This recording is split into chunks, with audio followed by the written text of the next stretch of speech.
everyone, a very good evening to you all. This is Pragya, your host for the masterclass. It's so great to see you all here on a Saturday evening and super thrilled to welcome you all to today's masterclass on 3 ways of building product portfolio to impress any hiring manager. Feel free to drop a hi or a hello for the speaker or me in the chat window. In the next 1.5 hours, we'll be discussing why hiring managers prefer product portfolio to hire product manager, how to build product portfolio, and some examples relating.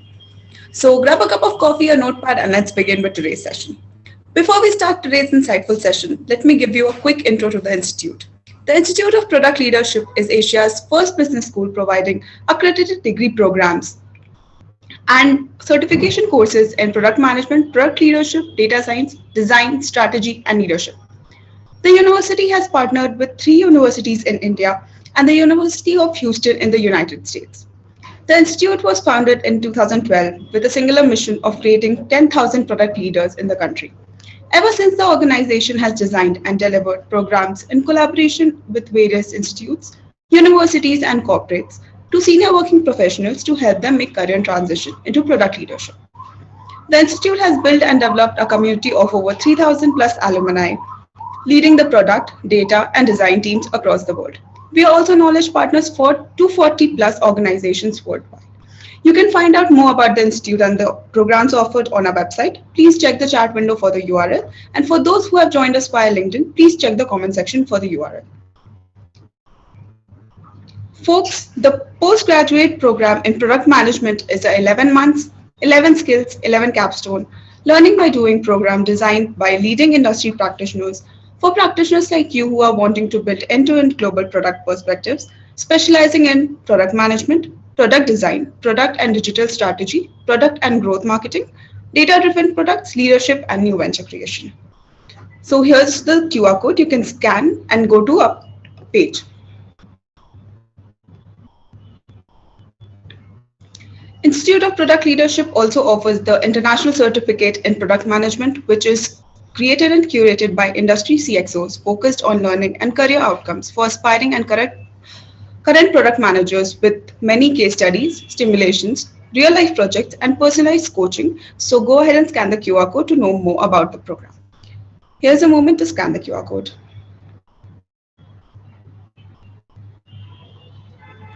Okay, so once a speaker presents his insights, we will open up for questions. Please keep the questions ready. You can post the questions on Zoom in the Q&A section.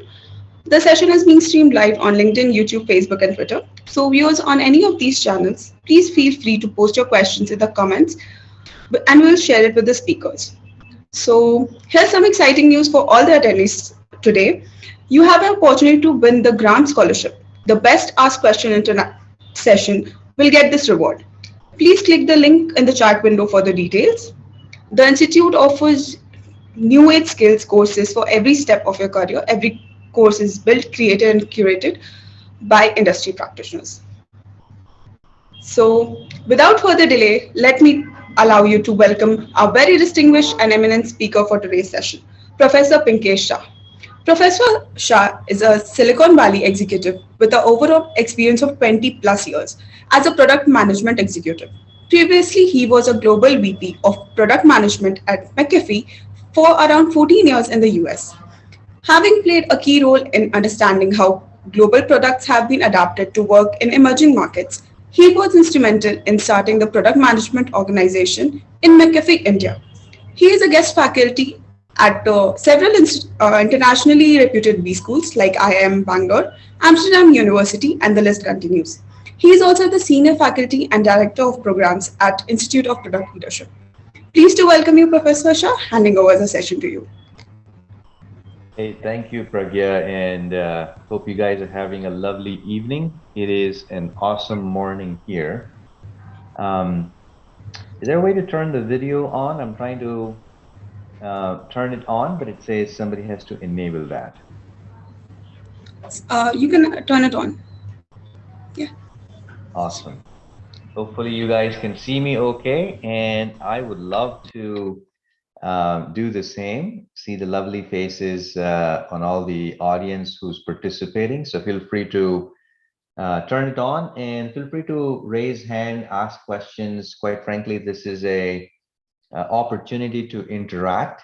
While I do have a few slides that I think would be useful to anchor the discussion, quite frankly, they're just anchoring slides. And I think the real fun is when you ask questions and we're going to get into the details that matter to you the most. So feel free to stop, ask questions, and I'll help share some of the perspectives of what I have learned, both as a product leader for the last 15 years, but also as a hiring manager, how we've looked at this from the other side of the table, having built teams both in India, but also in the US for a long time. So I'm Pinkesh again, and I've been in the product leadership space, product management, product design, product marketing, product operations for over 20 years now, having played a variety of roles in both small companies as well as large MNCs. I've been an entrepreneur. I've started 3 companies. One of them failed miserably, so I can also tell you a little bit about what not to do if many of you are interested in eventually pitching that to VCs. I'm also an angel investor, so I see now a good 200 plans in a year. That's roughly about 2 a week, 4 a week actually, and I've invested in a few. So also happy to give you that perspective. I think the topic that I was asked to speak about is actually one that's close to my heart, which is as the process of hiring. How do you present yourself in the most interesting way through your portfolio? And what does a portfolio even look like? How does the portfolio play an important role in talentathons, or what a lot of people call talent hackathons, which is, by the way, the preferred way of hiring in today's world? I'm going to be making some uh, potentially provocative statements that many of you may slightly disagree, and that's absolutely okay to disagree. But I'm going to share what I feel is direct, blunt, and something that actually can help you, right? So let me start with the first statement in the area of talentathons, right? Resume-based hiring is dead, right? And so you'll see a lot of hiring managers telling you this. I am certainly one of them that have seen this in action now for at least 5 years, right? So nobody really hires based on resume, especially if you are slightly more senior, 4+, 5+ years of experience. Of course, you need to have a resume, you need to have a CV, but don't count on it, because everybody's CV looks great. Let's just be honest and direct about it, right? Everybody has done a good job in what we call keyword stuffing, and so they all look great. They all look great. So from a hiring manager's perspective, I really can't differentiate, two folks. If I can only hire one, A versus B, just based on resume, right? And that's why the talent hackathon, the portfolio, these are all additional instruments that I think have become very, very important in today's career cracking mechanisms. And that's the topic for today, right? So happy to deviate from the topic, happy to go outside of the scope of the conversation that I was asked to speak about today, on this lovely morning for me here in the United States. But that's the focus that I'm going to start with. Based on your questions, based on your curiosity, happy to step outside of the boundary and really make sure that all of you get what you need here with an interactive session, right? So hopefully that's okay. And again, like I said, feel free to add comments. If you want to raise your hand, maybe the moderator can allow you to speak so you can ask your question live as we go along. I'm going to share my screen.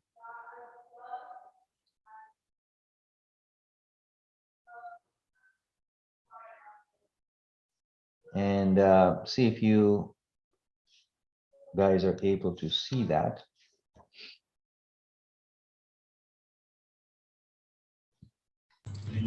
Yes, Professor, we are able to see your screen. Able to see that? Okay, super. Super. So I'm going to walk you through a little bit of uh, the portfolio. What does a portfolio mean? How do you construct it? What are the best practices? Maybe walk you through some examples of this, of what others have done that have allowed them to grow and showcase their skills in a much more efficient way. And so what that does is it actually creates the impression and allows you to crack that interview process, that hiring process predictably. Now, one could always get lucky. One could always be at the right place at the right time, and that's important to have some luck also. But again, what I'm going to describe is not so much about luck, but about anybody can work on this methodology and have a predictable outcome, right? The key important thing to start off the topic, as the title slide suggests, is can you build something that showcases your skills asynchronously? And asynchronously is important because you're not available to pitch your skills, to present your skills, to describe your skills in person or on a Zoom call. And hence, the work has to speak for itself. And that puts a lot of pressure on you and the body of work that you're going to put in, because your work has to now impress the other individual who's evaluating, who's looking at it, who may or may not even have necessarily the right amount of time to look through the details, but is probably just going to skim through, right? Because most people don't have time to read your entire CV, in fact, entire portfolio. How do you then present yourself that stands out in that first glance, right? In a few seconds of reading it. So that's kind of really the important part that I wanted to make sure I start with the emphasis that it's an asynchronous mechanism um, for you to impress somebody else. Right? So we'll talk a little bit about Talentathon. Like I mentioned, a modern, predictable way of hiring, which is becoming the standard across the board. We'll talk about some tips, again, take some Q&A, and really wrap this up so that I know I am sitting between you and your dinner, probably if most of you are from India or Asia, right? So let's get started. Now, why are we even talking about this topic, right? There are three things that are important, because if many of you are looking to make a shift, and by the way, the shift doesn't have to be outside of your company or outside of your industry. The shift could be within the company. It's what we call transition, right? So you're transitioning from one role to another role. That does require somebody to see you in a different lens, to evaluate you, to visualize you in a different lens, because you're going to move into a different role. And so that does fall into the career management process. That does require the same treatment as if you're leaving the company and trying to join another one, right? So I just wanted to kind of make sure the nuance for that was also understood. So this is very important. So there are really three steps, right? I mean, if you look at the broad career management process, again, which is not the topic today, there are lots of career management, master classes that I think you should attend. Today, we're going to pointedly talk a little bit about the portfolio, but just to set the big picture, the first important thing is you got to get noticed, right? People need to know you exist, especially if it's outside of your organization.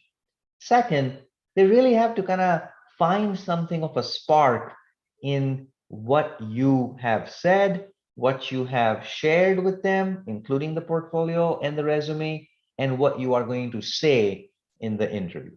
And at the end of the day, is there an offer? Is there a tangible offer on the table, for you to be able to now consider? And that's really it. Those are the three phases that I think every professional has to go through. I've had to go through. Doesn't matter whether you are a fresher from a college and just starting your first job, or whether you have 10 plus years of experience, you pretty much have to go through the same three phases. Now, this methodology is generally called look, hook, and book.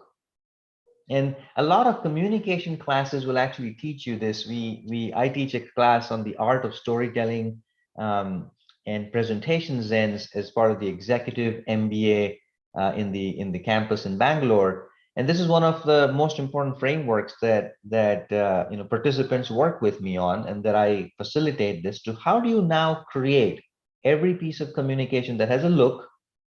You got the attention, because without the attention, you're just part of the noise.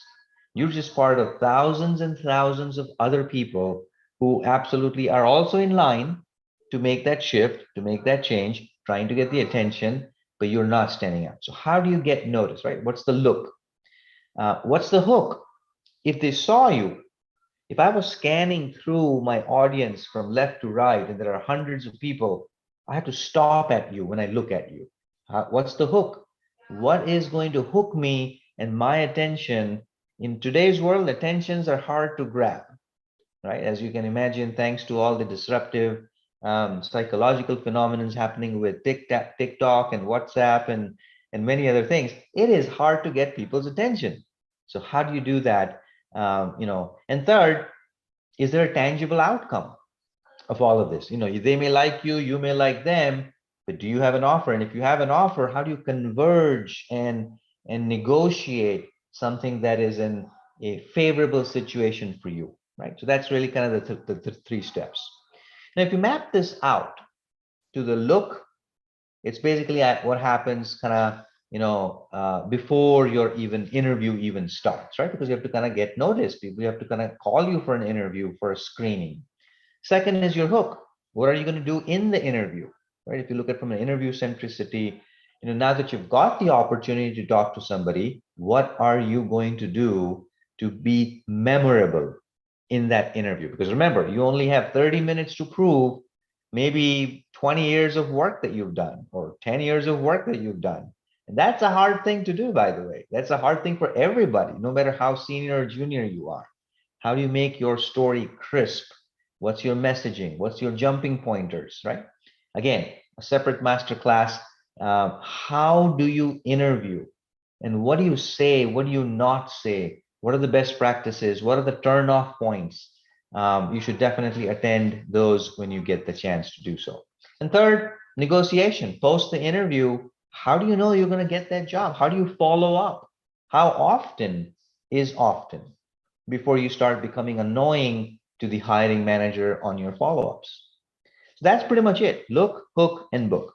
So in today's context, we're going to spend a lot more time, on the look part. And within the look part, there are multiple things, everything from resume to referrals.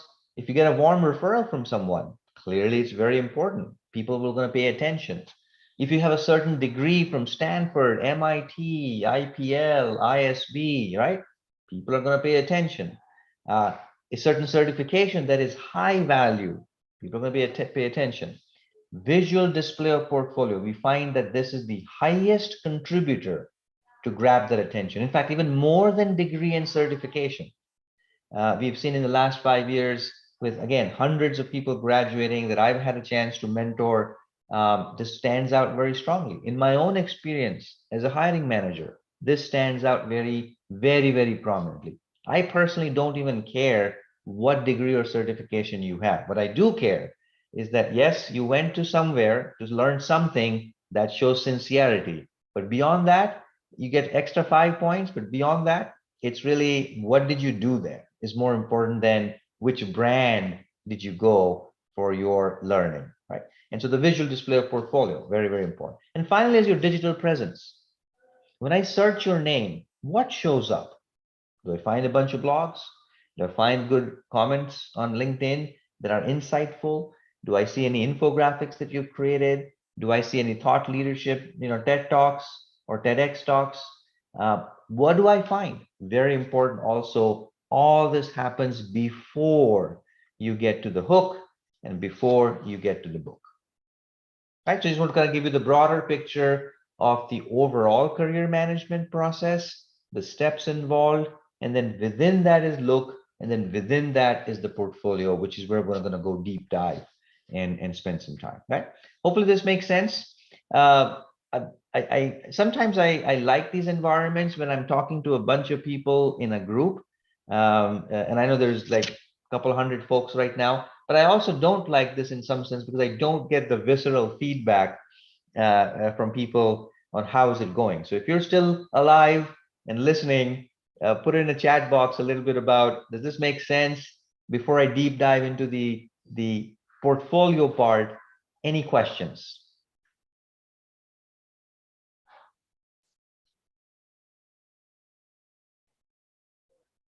Hooked at the moment. Okay, super. Well, I like that. I like that. That means something is working for what I'm doing here as well. And that's exactly what I think each one of you have to do. You have to hook the attention, otherwise it's extremely difficult to sustain that attention. And I see some comments in the chat. Garima, your question was around, services company trying to move into a product role, 17 years of experience. Is this tough? Short answer is no. Uh, but the good answer is, if I reframe your question, is it possible? Uh, tough is a slightly debatable word, because what is tough for me may not be tough for you, and so on and so forth. But is it possible? Absolutely, is the short answer. But I'm going to come back to it at the end and give you a more elaborate, detailed answer, Garima, if that's of interest to you. Yeah. And so again, feel free to ask questions, start queuing them into the chat, or send it to the moderator, and we will cover every single question before we finish here today, right? Again, my intent is to make sure that each one of you walk away with something actionable that you can actually do starting tomorrow. So this does not become a nice theory, a nice entertaining edutainment, as they call it, a little bit of education, mostly entertainment. We do not want that. While it should be engaging, at the end of the day, I should also be able to give you something that you care for, that you want. And each one of you is different, by the way, that you can actually apply and start doing tomorrow. So that's my intent. So let's start with the word now. Skill portfolio. What is the skill portfolio? So I'm going to dissect first I'm going to give the clear understanding of what this skill portfolio looks like, right? So it's a showcase of skills applied to a given context, a given problem, a given situation, for the purpose, and that's the key important thing. This is not a research paper. This is not a PhD thesis. This is not creating an inventive, a flow. This is not a patent process. This is done for the single purpose to demonstrate one or more competencies that you may have for the intended audience. In other words, if you're applying for a product management role, you need to have a product management portfolio. If you're applying for a UX designer role, you need to have a different portfolio that highlights UX skills. You cannot use the same portfolio. I guess you can. You should not use the same portfolio for the same competency. It's not going to be effective. If you are going to apply for a job for photography, please don't send me your product management portfolio. Send me your photography portfolio. Send me pictures you've taken in the recent past about some amazing wildlife, or some monuments or streets of Bangalore when it was raining so much and cars were drowning. Send me those pictures. Tell me what you are trying to impress me through your work, right? So this is very important. The purpose is important. Do not turn this into an academic paper. Do not turn this into a long list of things that doesn't make sense or is not relevant to the reader, right? So that's pretty much it. That's your skill portfolio. Now let's dissect each word. So it's becoming important for each one of you to understand what this means, right? Showcase. Showcase means it's a visual story. It's a story that you're not even there to narrate that story. It's a story that has to self-read in some sense, right? Whoever looks at this gets it.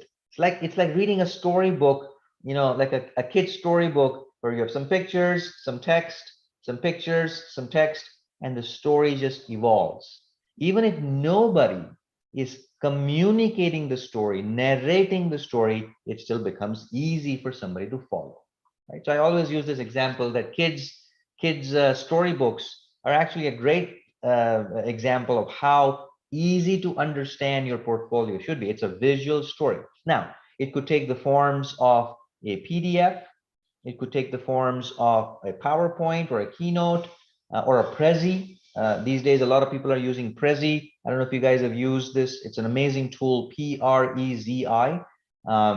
which is like a replacement for PowerPoint, but they have some cool animations built in. So take a look at that. It could be an animation video. It's like an explainer video of what you did as part of the story. It doesn't matter what it is, the format you choose, but it needs to be a self-readable visual story. The second word, skills applied. This goes to what I was saying. What skills do you want to assert on the hiring manager, to impress the hiring manager, to register with the hiring manager? Because what you don't want to do is to impress me with your cooking skills when I'm actually looking for a UX designer. Now, obviously, that's a silly example, but that's exactly what happens. As a hiring manager, I see hundreds of portfolio when they get submitted as part of the resume, along with the resume. I'm like, I love this guy and I love what she has done, for example. But how am I going to use her in the role that I currently have? It's unclear, right? So you proved it that you're skilled, but you did not really had the relevance, right? So that's kind of very important. For what you want to prove, it's important. And the second thing is the proof of depth. It's one thing to show me a prototype and say, I have design skills, or show me an Excel grid with a financial modeling of pricing to tell me that you understand pricing. It's another thing to walk me through the depth of what you have done that is not obvious, that is not common sense, right? Certain insights that you got, very important. So the oh really moment is something you should register in your mind. Every time you show me something on any single page or a couple pages in your portfolio, the feeling should come out saying, that's interesting. Because if I don't get that feeling, I'm just browsing through. Again, I'm not hooked. I'm not engaged. So this is very important. For you to tell me that you have depth, for example, if you're a photographer, you show a picture and then you actually put a little small caption, perhaps about the aperture speed that you used, the certain lighting conditions that you fixed, the filter that you applied, just 3, 4 tags. It tells me the depth that you've used Gaussian filter from, and I'm just making this up now, I'm not a photographer, but you get the point. You say something about this artifact, about this object that you have added to your portfolio that gives me the impression you know what you're doing. If you build a pricing model, you could say, hey, I looked at freemium, I looked at pay as you go, I looked at asset rental, and I finally decided on this price. So even though your pricing is about one type of pricing, which is what you're saying, you're showcasing 3 other styles, tells me you've considered a lot, you know a lot, and hence I really can trust you to solve complex problems in my job, in my role, right? So that's kind of what I mean by proof of depth, right? Creates that oh really moment. And there are many competencies, by the way. The competencies that you see, for example, I hope you guys have seen this circle. If not, I would download this, make it your best friend if you're in the product leadership space, product management, product design, product marketing space, right? Again, these kinds of skill matrix or competency matrix exists in every single area. We have a similar thing for data science. We have a similar thing for leadership. What I'm showing you is an example because I was told that most of you are in the product leadership space on the call, right? Or data science or product marketing space. And so I just picked one, but pick the one that is relevant to you. And for product managers, this is the chart. There are 25 competencies that you are going to be expected to showcase. Some of them, not all of them, but some of them that you're really good at in your portfolio. Pick the ones that you like. And by the way, there's a lot to pick. If you look at it, these 5 groups: market analysis, strategic planning, product planning, go to market, and sales enablement are 5 categories. But then there are flavors. There's inbound product management, which is, if you want to tell me that you are more of a product manager, but a slightly different type of product manager because you're inbound. So you're very good at agile, you're very good at user experience design, you're very good at design thinking, you're very good at writing user stories and requirements, you're very good at road mapping, and so on and so forth. You may come back and say, no, but I want to impress you on outbound product management, which is the shades of red that you see: pricing, packaging, positioning, messaging, go-to-market plans, channel, this strategy for how are we going to reach and get the first 1,000 customers and scale? What's the customer acquisition cost? What amount of digital marketing and physical marketing am I going to use in a multi-channel marketing mix? All of those are competencies for an outbound product management, right? So maybe you focus there. And then there are interesting variants: data product management. This is a new one on the block. About 5 years ago, this became very popular, where you're still a product manager, but you're saying, I'm slightly different in the sense that I'm an extremely applied data science professional. I understand machine learning and AI, not from a coding perspective, not from writing code, not from a statistical understanding of models, none of that. In fact, I'm not even a computer science or an engineer. I'm a bachelor's in arts. Yet I understand how to visualize data, how to infer data, how to make recommendations based on data, how to analyze and visualize in a certain way to showcase that to men. Applied data science, right? And in fact, this is becoming increasingly interesting in certain industries where data is the new oil. Data is the reason why that product sells a lot. And so now you can profess a little bit of that data product management skills if that's your area of focus. Another very exciting role that has come up is this hybrid between user experience or UI design and product management. They call them experience product managers or design product managers. And these are folks who understand the end-to-end life cycle, the end-to-end journey of the customer, right? They take a lot of interest in the small details about how to delight the customer, right? If you think about Apple and Apple's products, they're full kind of, rich with design elements right from the packaging till you actually first open the box and turn on your iPhone. And of course, everything else after that. Somebody has to look at this from a design perspective, combining business and design, combining customer experience, along with the business, right? So this is way more than UI or UX design. In fact, if you look at the hierarchy, there is the, what we call CX, customer experience. Then you have BX, business experience. Then you have PX, product experience, how the technology works. Then you have UX, user experience, how the user operates, right? So customer experience is much bigger, much more business focused than screens and fonts and colors on what you see on the interface. Are you a product manager that can explain customer experience, have experience with doing some projects, even if it's a fictitious project, by the way, even if it's not a real project in a real company, but the fact you worked on it shows example of proof. And that's your design product management. The next is your digital product management, right? And this is becoming very important in consumer internet companies, Swiggy's and in India, if you look at Flipkarts and Swiggy's and Zoho and Uber, all of these companies are dying to hire product managers who understand SaaS.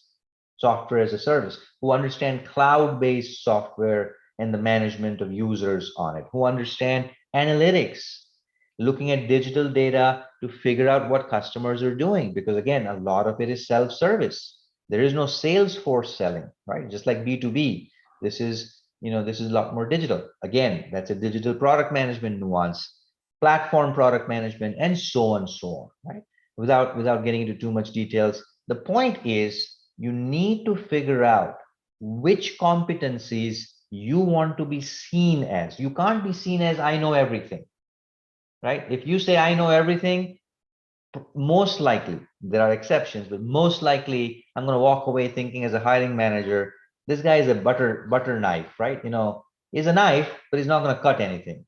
It's going to good to spread everything, but he's not going to be precise in doing one thing well. And so I would say avoid being a butter spread and instead focus on some of these kind of anchors, go deeper, build your portfolio to kind of showcase that, right? So that's kind of what about the skills applied. The third part of that definition is the context. What problem are you picking is important.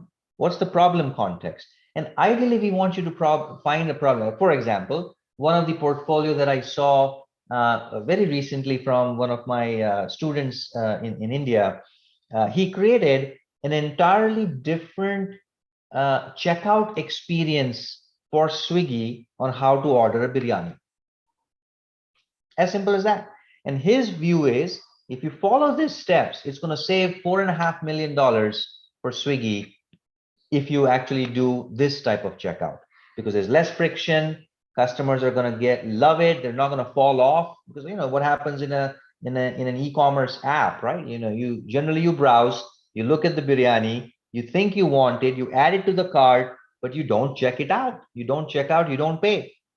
How do you create what we call reduction of cart abandonment, right? This is like a cart. You put something into the cart. Imagine a grocery store. You put things in the cart, but you never really bought it. You just left the cart and left. You got a phone call and you had to leave, right? This is a big problem in the industry. How do you solve that? With his checkout. So he took a very specific angle to showcase that portfolio, showcases design skills, showcases digital skills, showcases product management and business skills, right? And so brilliantly done.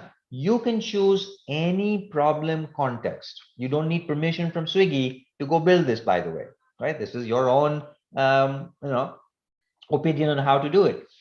So the problem context is important, because what industry you choose is going to be also exciting based on where you want to go.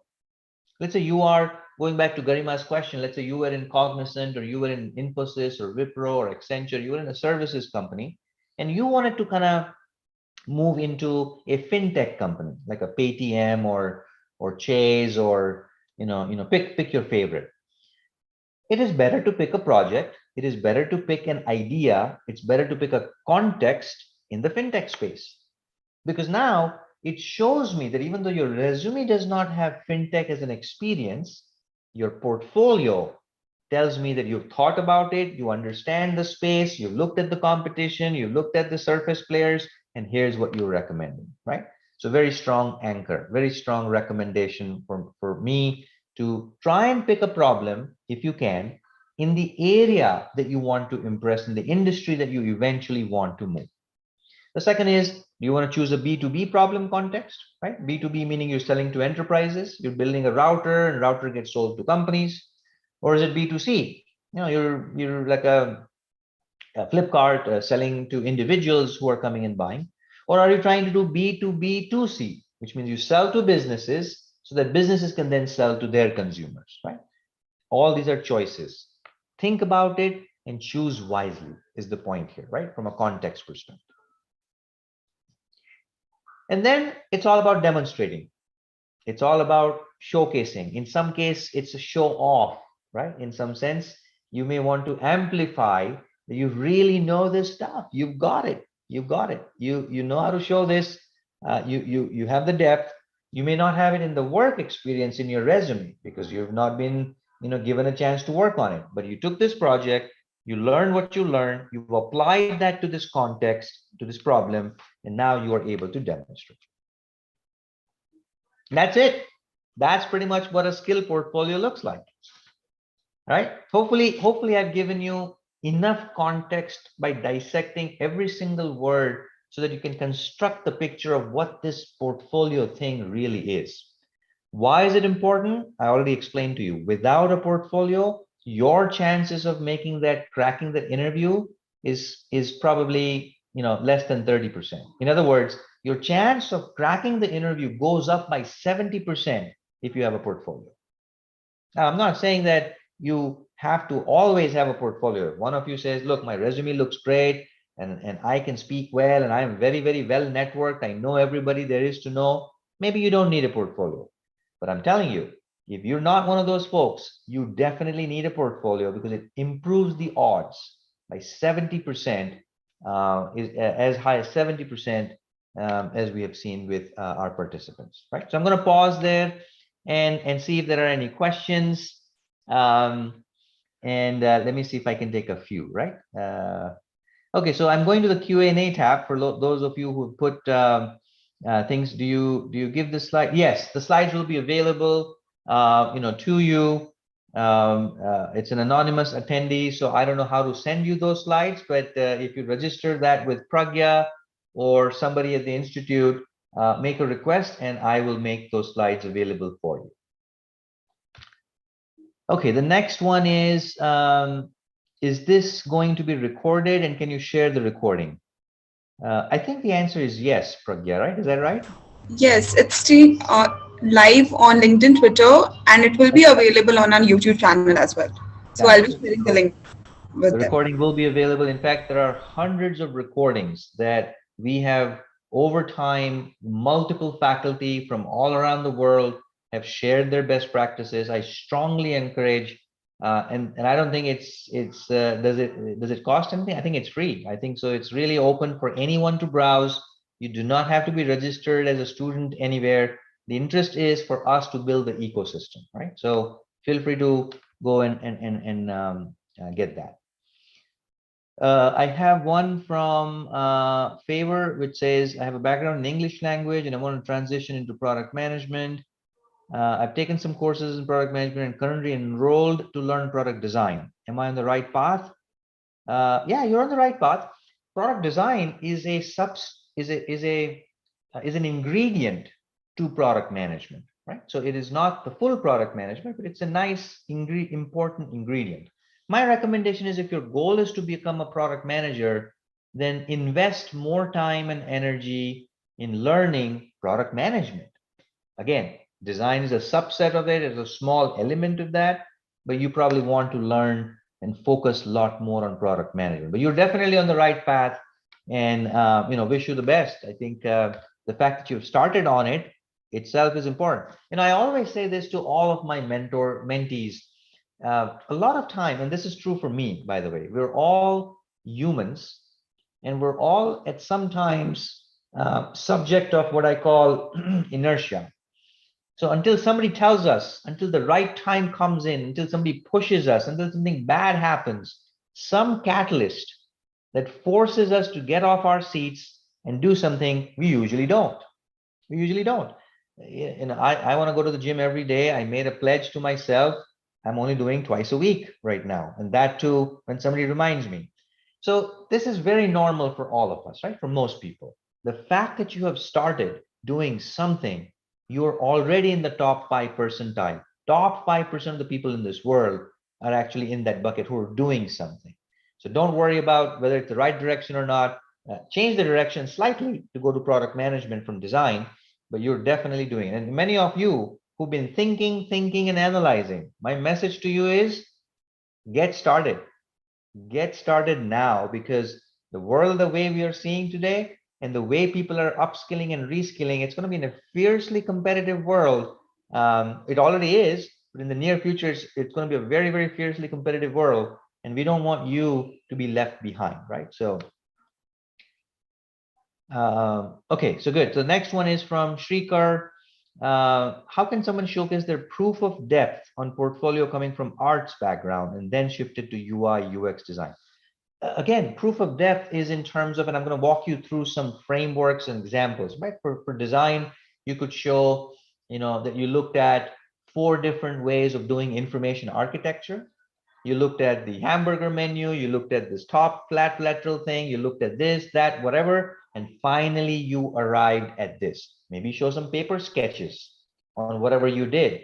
So it allows me to understand the process in which you arrived at the final outcome. That could be an example of proof of depth, because now you showed buzzwords, you showed me a certain set of frameworks that was otherwise not visible, that was otherwise not obvious to your resume. So there's always a way to show proof of depth, right? By showing variations. Hey, I considered this screen first this way, then I tested that screen with 30 people in my user experience research, and then I changed here, and then I moved the button from left to right, and I tested it again, and I found 70% lot more people clicking on it than before.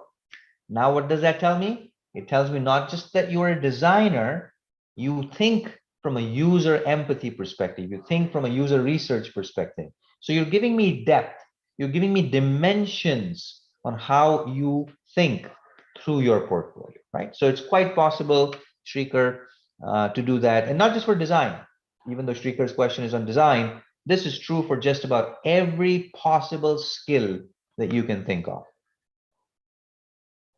Will you share an example of a portfolio? Absolutely. I'm going to share an example of multiple portfolios. In fact, I'm going to walk you through a place where you can actually see hundreds of portfolio, dozens of portfolio yourself. And these are portfolios that have caused people to crack the interview and get the promotion or get the new job as well. So these are in some sense good role models as well. Umaid's question was, that was Sridhar's question. Sorry, that was, oh, this is scrolling up fast. I don't know who asked that question, but yeah, whoever asked that question, I'm going to show you a sample portfolio. Pallavi's question is, how many projects should I include in a portfolio? Only one per portfolio. You may want to create different portfolios for different projects that you've done if you've done more than one. But Pallavi, generally, I would say mixing too many things goes back to our first rule that I mentioned, which is relevance gets lost. I start beginning to feel you're a butter spread. We don't want that, right? So pick one. If there are 2 skills that you're trying to impress me on, give me 2 portfolios, one for design, one for product, one for finance.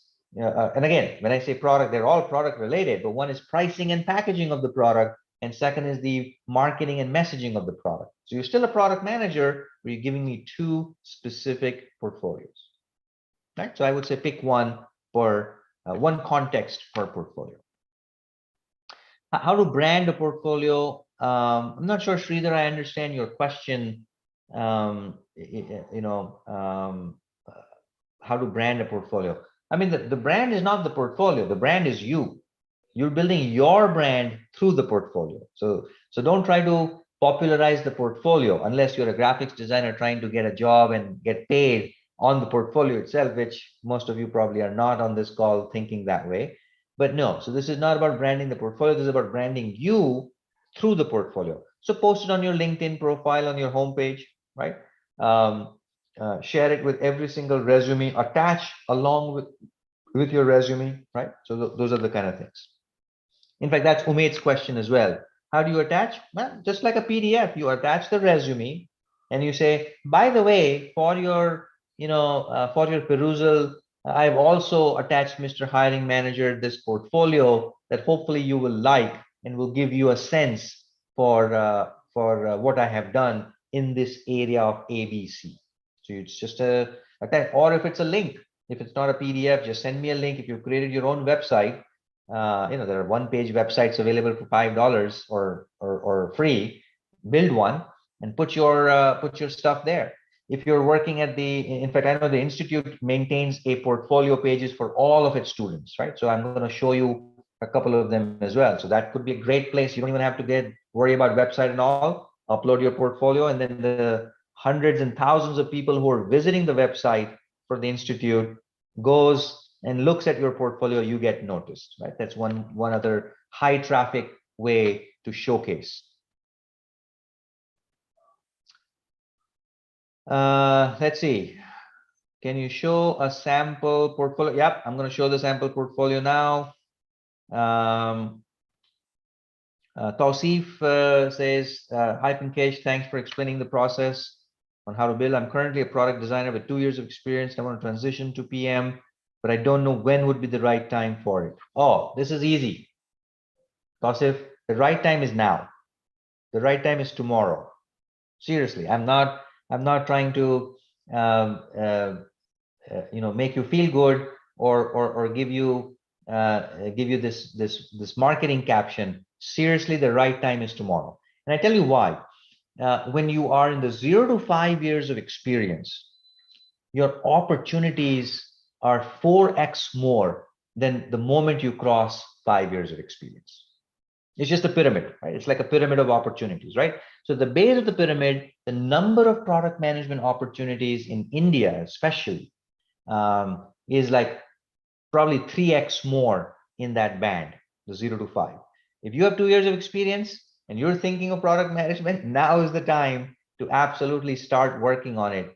Take a couple months to learn a few things in process, in parallel, keep on working on your portfolio, networking, get some mentorship, because at the end of the day, you need some coaching. So I think you should definitely be considering that right now. Now, if you're 5+ years of experience, I'm not saying that it's not possible. Of course, it's possible. Hundreds and thousands of people are making their transitions in that 5 to 15 category, but it's a pyramid. So the number of opportunities becomes slower and slower. If you're 15+ years of experience, to the point that Garima or somebody mentioned earlier, is it possible? 100% possible. Has it been done? 100% it has been done again and again and again. But the point is, remember, you're at a salary bracket now at 15+ years of experience. You're probably at 50 lakhs, 70 lakhs, 80 lakhs of salary in India. And now you don't want to come down. So finding an opportunity in a different zone that is commensurate to your financial package, that's what makes the pyramid, right? Opportunities are plenty, but you're probably not going to take half of a pay cut. Some of you will, most of you will not. And so that's why it becomes tricky, but it is absolutely possible, absolutely doable, right? So, okay, so I'm gonna go back. Hopefully that answers all the questions that I see here in the Q&A. I see some are on the chat as well. And let's see, Arun Vijapur. Oh, Arun, good. Nice to meet you again. It's been a long time. If you're the same Arun that I'm thinking, and thank you. I realized that I'm a data product manager, and I didn't even know the role existed. Yep, it is a hot role, Arun, and you are in the right place. Arun is one of our alumni from the executive MBA cohort, right? So I'm assuming it's the same Arun, but good. So now let me kind of walk you through a little bit, and I'll flip through a few slides based on the questions that I've heard. I know in interest of time, we're already at an hour. I'd love to take a few more questions and maybe pause in the next 10 minutes, right? So from a Talentathon perspective, a couple questions that people always ask me, and I'm sure you will have those questions in your mind. And so why do I attend this Talentathon?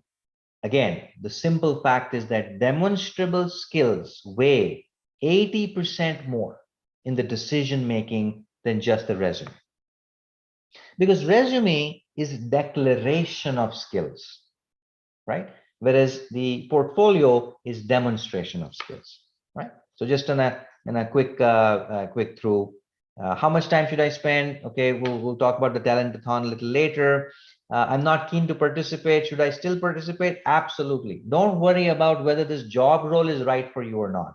For the first few times, build a portfolio, submit it, get an offer. A lot of people don't realize you can get an offer and not take the offer. You can get an offer, not join them, tear them up. But the fact that you cracked the interview will give you confidence, will allow you to understand how to improve your portfolio if it's not working out in the first few rounds. So have a few trial rounds is what I'm suggesting. Now, one other thing that somebody mentioned on frameworks, right? What kind of framework should I be using? Here's just not an exhaustive list, but a few things that I always look for when somebody builds the portfolio. Somebody said, hey, look, how do I show the depth? If you know these frameworks, showcase a little sample that, look, I did the Ansoff analysis on the situation for Swiggy, and here's what I found. Or here's the BCG matrix for the market landscape of all the competitors that I see for Flipkart or GE medical devices, or a bread toaster that I designed, or the company that I was working for, Whirlpool, let's say. Here's the BCG metrics looks like for the market landscape. There you go. The point is not about accuracy. The point is not whether your data is all accurate. The point is, BCG. You're now sending me an indirect signal that BCG, you understood BCG, you applied BCG for this given situation, right? So there's several of these. There's the 5C analysis. Who's the company? What's the competitor? What kind of customer segments? What kind of distributors and collaborators? And what's the overall trend in the market? What's that analysis look like for this new business idea?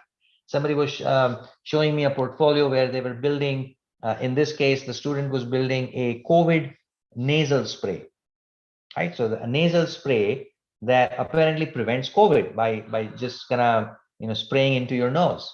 Again, whether the spray will work or not, this is not about medical science. This is about how would you commercialize a product. If I ask you a question in my interview, which I always do, in this situation, what would you do? You need to have an answer. You need to know how you will approach the situation. That's essentially what a portfolio in a visual context is.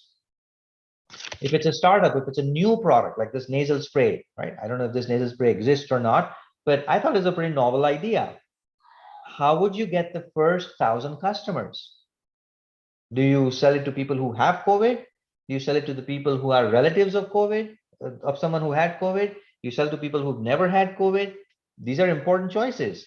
Where do you see the customer adoption model? How would you map it out with innovators, early adopters, early majority, late majority, and so on and so forth, right? Again, all these are examples. What's the roadmap look like? How have you structured? This is great, but what does the next version look like for your idea? Very important skill for a product manager in real world. So you want to show that you're able to do that. Positioning and messaging. If your product was on a billboard and you had 10 words or less to describe, because that's what billboards can do, what would you show? What would you put there? What would be the message? And more importantly, what would be the call to action, CTA? Put this in. This is an actual slide, by the way, from somebody's portfolio. So I'm going to stop there. There's a bunch of other things, but I think I'm going to stop here and switch to a place where I can show you the portfolio on the website. And then if there are other portfolios that the team wants to share on the chat window, feel free to do so. I know Pragya or Ankit, if you want to add that, feel free to do that. I'm just going to pick a few that I know I was involved in mentoring. And by the way, this is the URL. So let me also make sure. Are you able to see my screen again, Pragya? Yes, sir, it's visible. Okay, great. So I will paste this in the chat so that everybody can see this URL as well. This is on the website, on the productleadership.com website. And this is basically all the skill labs portfolio, or not all, but some highlighted ones which are listed here, right? So take a look. You can sort them on different skills, product strategy, UX, product labs, right? And so on and so forth. Now I'm going to pick this one from Suresh. He's one of my favorite alumni, one of my favorites, since Arun is also on the call, one of my favorite alumni. There are many. And here's his portfolio, right? I'm gonna actually walk you through, and you can see this portfolio, by the way, on the website, right? The link that I shared with it is exactly where I'm clicking right now live, so that you guys can see it. So look at what's happening. He's defining the problem statement of what he's trying to do upfront. And then he's showing me a path of what he has done, right? So this is what he has is the scope of what he's trying to do in this portfolio. Then he actually describes the problem. And so in this case, he was trying to build an afterlife software service, right? So if I die, what happens to my financial data, my Twitter accounts, my logins to LinkedIn? This is a very interesting problem. People die all the time. What happens after that? There is no clear answer. Here is a service that he wanted to develop, which essentially manages your digital life after life, right? And so you can kind of write it in your will to say, okay, if I have 80,000 followers on YouTube, what happens if I die? I can transfer it to somebody else, but YouTube needs to be told that, because YouTube will not transfer that unless you had thought about it. So that's the problem he was trying to solve. Why is it important? What's the problem? Why is it important? What is the 5 reasons, about any problem situation, and what are the alternatives for that? So see what's going on. So he started with discovery. Now he's going to looking at insights. Now, what techniques did he use for insighting, trying to figure out the problem and what are the insights of the problem? What techniques did he use? Bingo. Now you just impressed me with the depth of your skill. Oh, you know ethnography. You actually did ethnography, not just that you know ethnography. Everybody knows buzzwords. Welcome to resume. Everybody's resume has buzzwords. So we all have resume, we all have buzzwords, but now this guy has not only showed me the buzzword, he's actually done something about it. So he interviewed in that environment. He did focus groups, he did user research, all the different techniques that you think you can showcase to me that I would be using in my company, or if I hire him, he's ready to do these things because he's already done it, is the impression you're now giving me. The results of the survey: statistics, graphs, number. Clearly, I get to know this guy's a numbers-driven person, right? He's not just a high-level PowerPoint draw sketches on whiteboard, but he can actually analyze with data. Survey link. Look at the credibility of this. I love this thing that he did here. If somebody's not sure what survey he used to do that, as a proof of that, as an evidence of that, he puts the link.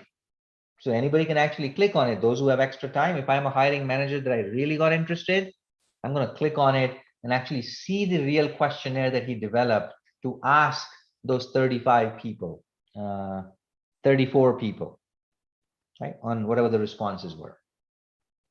The customers that he interviewed, he probably took some pictures. Again, credibility. Instead of saying, I interviewed 10 customers, putting 10 pictures is 100 times better, right? Because obviously it shows credibility. Questionnaire. And finally, he comes to the solution. So he realizes that in the solution, we need to do these 3 things from the insights, right? So see the process: discovery, insights, now solution. Then the next obvious thing is, who is the solution for? Is it the family and friends who care for their elder ones? Is it the elder ones themselves? Or is it somebody who's already seen that their elder one is lost? 3 different types of personas, definition of those personas, some fictitious name for those personas, needs versus want analysis, and you get the picture now. You see what's going on now at every stage? Journey map, instantly credible.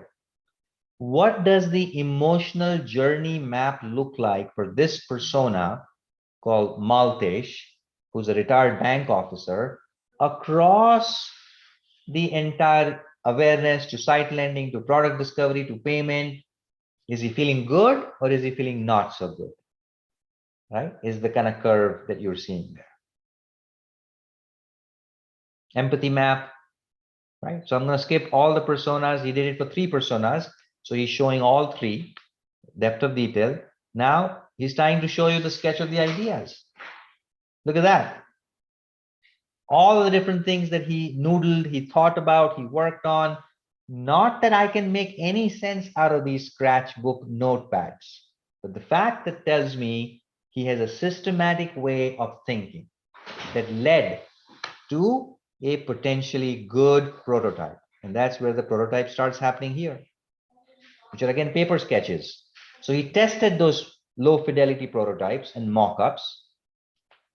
And finally, he lands into high fidelity prototypes, which is what you see here. Right? So again, I don't want to go through all of it, but you get the idea. So he talks about that, he tests it, and then he kind of says, look, this is what I have done. This is an example of a portfolio. In this case, it's a product design portfolio, but you could do the same thing for product marketing, you could do the same thing for product finance, you can do the same thing for product management, you can do the same thing for digital product management, you can do the same thing for data product management, right? To Arun's question earlier, that now he thinks that he realized that he's a data product manager. Show me a Tableau chart where you visualize the data in a certain way, drawn inferences from it. Perhaps get geeky and show me a GNU plot about some feature engineering that you've done, about some new algorithm that your data scientist came up with. You didn't come up with, but you understood the business value of it and you presented that. One of the funny, well, not funny, very interesting, but funny to me is the project in data science that one of our students did. I was not teaching that class, but I was a jury in that class, and I really liked that approach. And basically his outcome was which day of the week is the best day for Swiggy to sell the most biryanis? Using regression analysis, using data science, he basically looked at the data and he's now able to predict that next week, Thursday, is when apparently most people in Bangalore order biryani. I don't know why, but that's just how it is. If that's $1 million insight for Swiggy, if you can predict which day of the week is going to be the best day for biryani, Swiggy will now do promotions, campaigns, tell that to their partners to make sure that they're not running out of biryani by overstocking it. All kinds of good things can happen if you could do that. That's a data product management role, and that's exactly what this individual did, right? So hopefully this is making sense. I know I'm right at the time to wrap this up. Any questions so far? Again, to summarize, career mapping is all about hook, look, and book. Within look, bunch of things. One of them is the visual portfolio. Within visual portfolio, we talked about some best practices of what to do, what not to do, and then finally walk you through a live example. But there are hundreds of them, and every single successful participant, especially in the Institute of Product Leadership program, is forced to create this portfolio, because that's just learning by doing. And in my view, and I think I'm glad that the Institute uses that same view, which is, hey, listening to lectures is not going to be enough. You need to do stuff. You need to apply stuff. So it's a great way to learn, but it's also a great way to produce in a systematic way something that you can use for your interview process or internal promotions to showcase that, right? So with that, I'm going to pause and take any last questions if we have any. I think there's a lot of requests for PowerPoint, so Pragya, I'll let you handle that. I will share the PowerPoint with you, and then you guys can decide how you want to distribute it out. Yeah, is that fair? Yes, Professor. Professor, we have Kaustav P. He raised his hand, so he would like to answer a question. Kaustav, you can go ahead. Yeah, go ahead, Kaustav.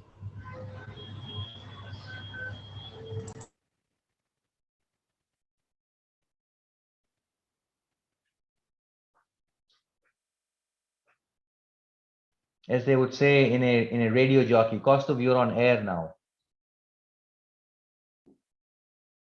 Looks like Kaustav has dropped off to order the biryani, because I talked a lot about biryani today.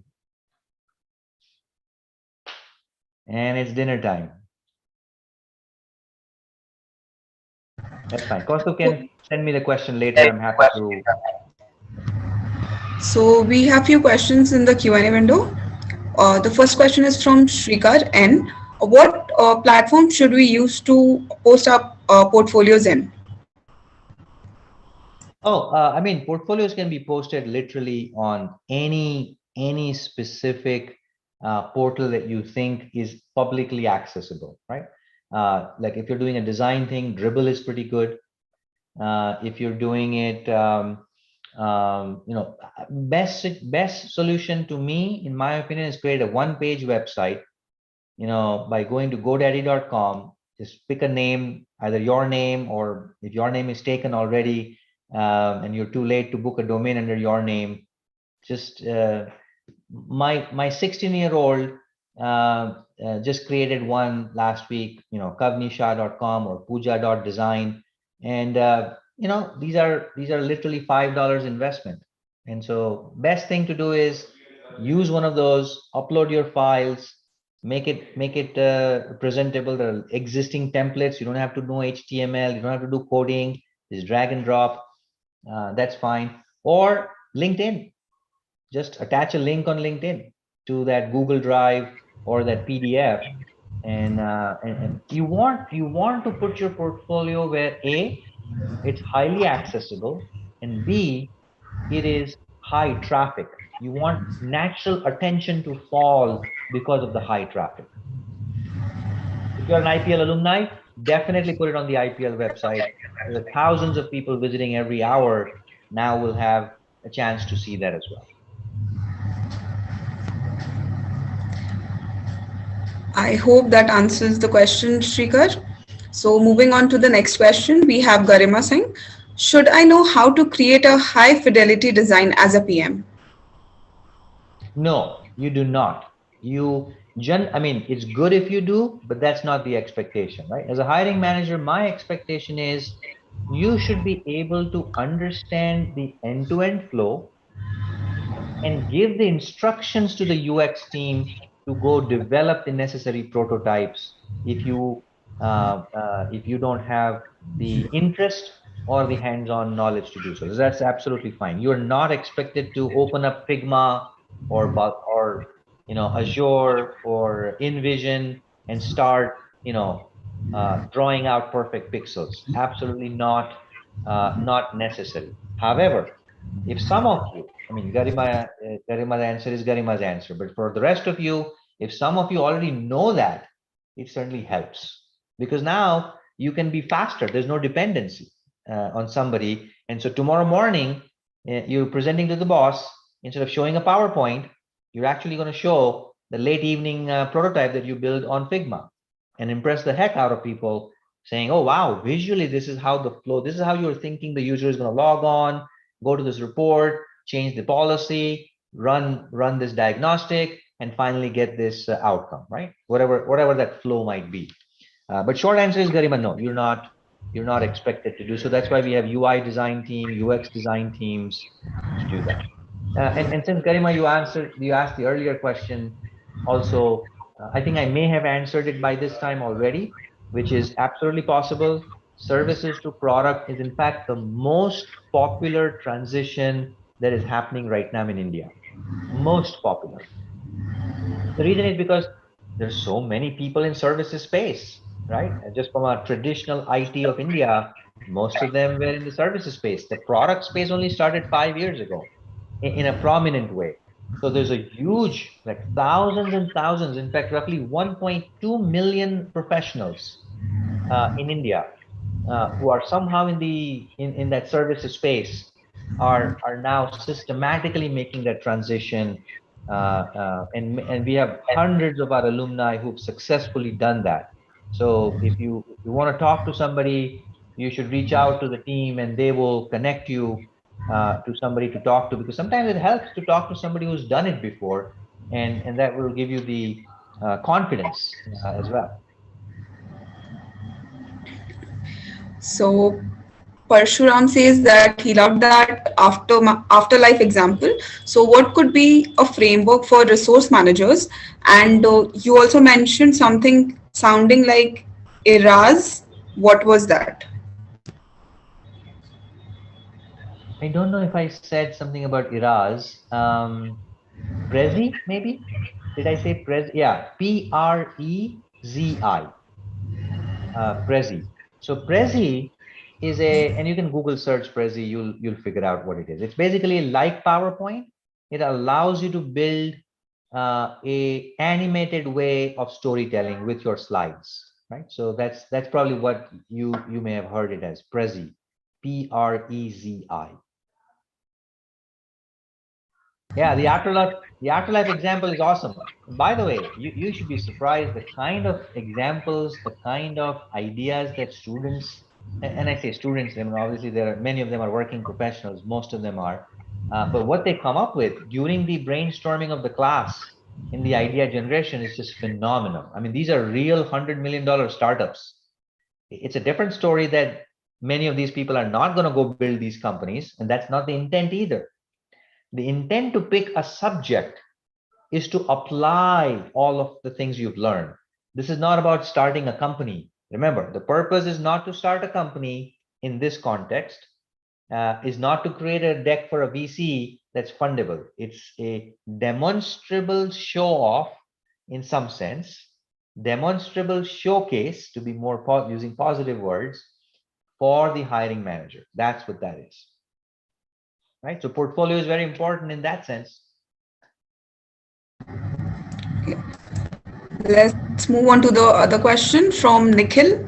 He says, for a PM role, do I need to create a small product that actually does something versus just a PPT? Well, if you can do a small product that can do something, even better, even better. But again, I'm not going to give you credit just because it's a working product, because that tells me you are a software technology coding guy.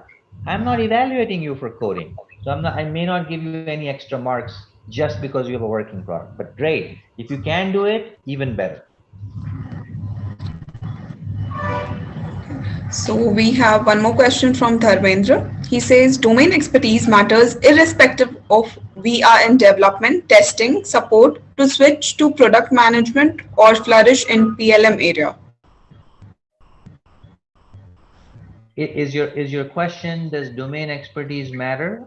The answer is yes and no, but let me give you a more concrete answer by explaining this first. When we hire for three lenses. So we have three specific lens. Like think of this like three dials, three bubbles. The first dial that we check you on is functional expertise. Everything that we've been talking about today, right? So if product management is your area of evaluation, then all the competencies, in fact, the one that you see on the screen. Let me put that in a high resolution mode, right? All of those competencies is your functional evaluation, functional skills. The second dial is your leadership skills,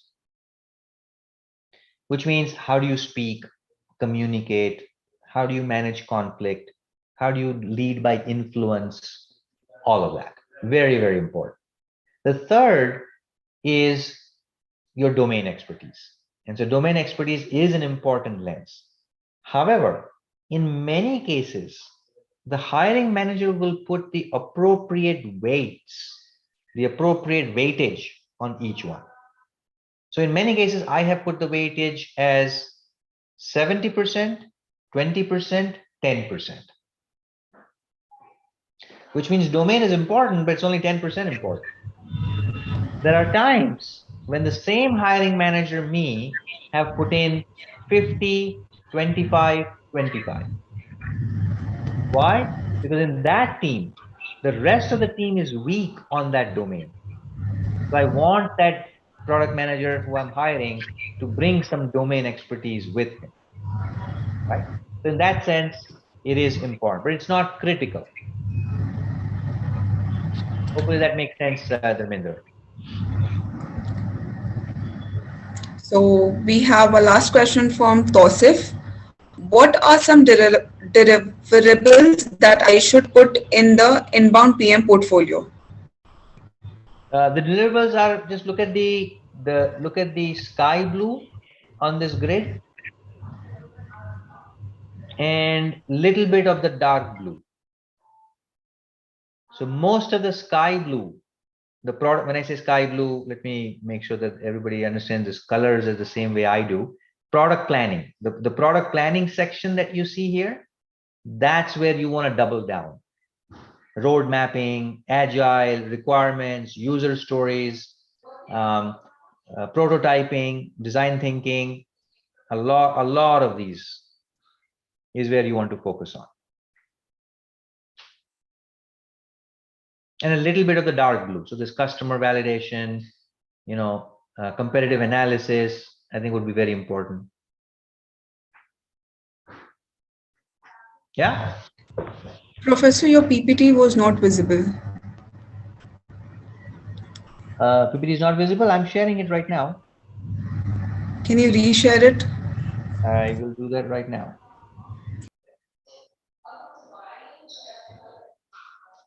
Okay, how about now? It is? Okay. Yeah, so let me quickly repeat. So the product planning part is what I would recommend. You spend a lot more time on, and a little bit of that customer validation, competitive analysis, and the dark blue, the market analysis for inbound product management.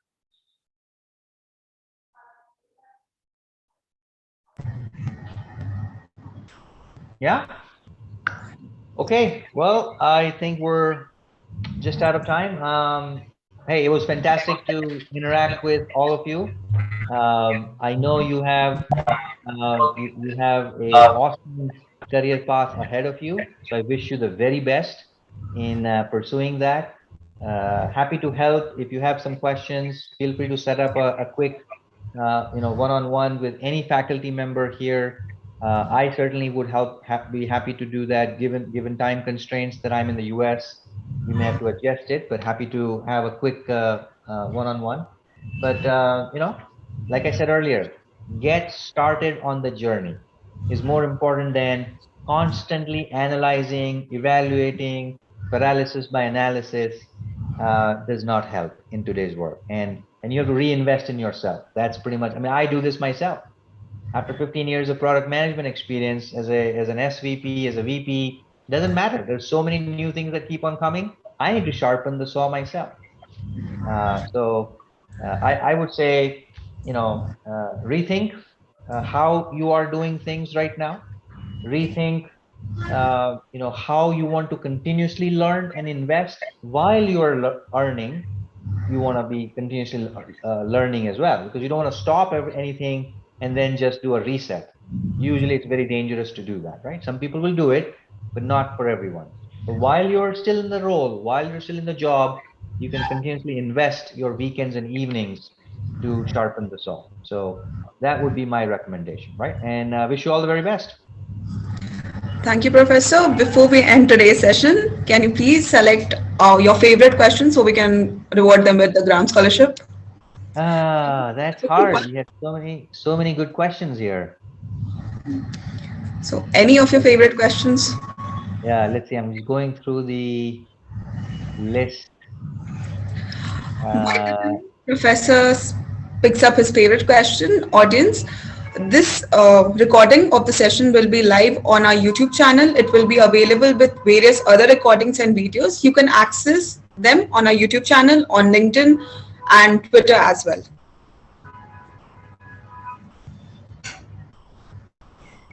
It's really hard, but since I have to pick only one, I think I like the two questions that I saw from Tausif.